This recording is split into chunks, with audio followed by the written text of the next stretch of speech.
Radio Bref, l'effondrement. Bulletin quotidien du 14 mars 2025.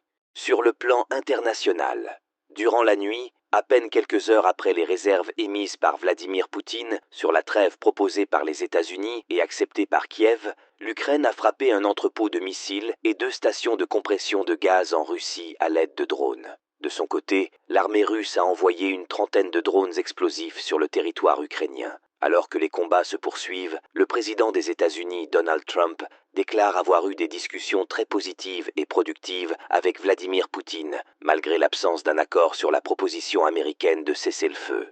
En parallèle, la Chine et la Russie ont exprimé aujourd'hui leur soutien à l'égard de l'Iran, une semaine après que les États-Unis ont exigé l'ouverture de négociations nucléaires avec Téhéran. Dans une déclaration commune publiée après des discussions à Pékin, les 2 pays ont salué les garanties apportées par l'Iran qui assure que son programme nucléaire a des objectifs exclusivement civils et réaffirme son droit d'utiliser l'énergie atomique à des fins pacifiques.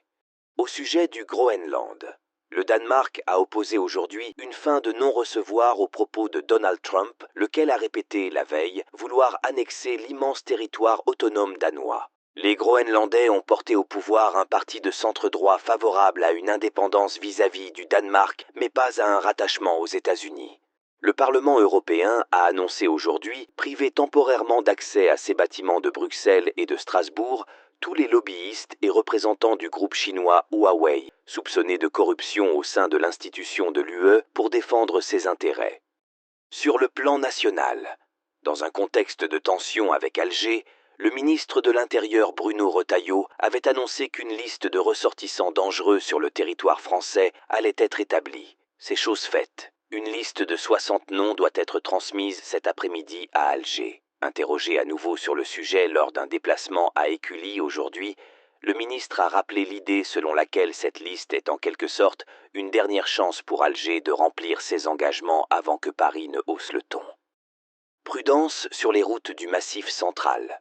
3 départements du centre de la France ont été placés en vigilance orange neige-verglas par Météo France à partir de demain à 6 heures, jusqu'à dimanche matin au plus tard. Les départements concernés sont l'Allier, la Creuse et le Puy-de-Dôme. À tous de Roméo Bravo, fin de transmission.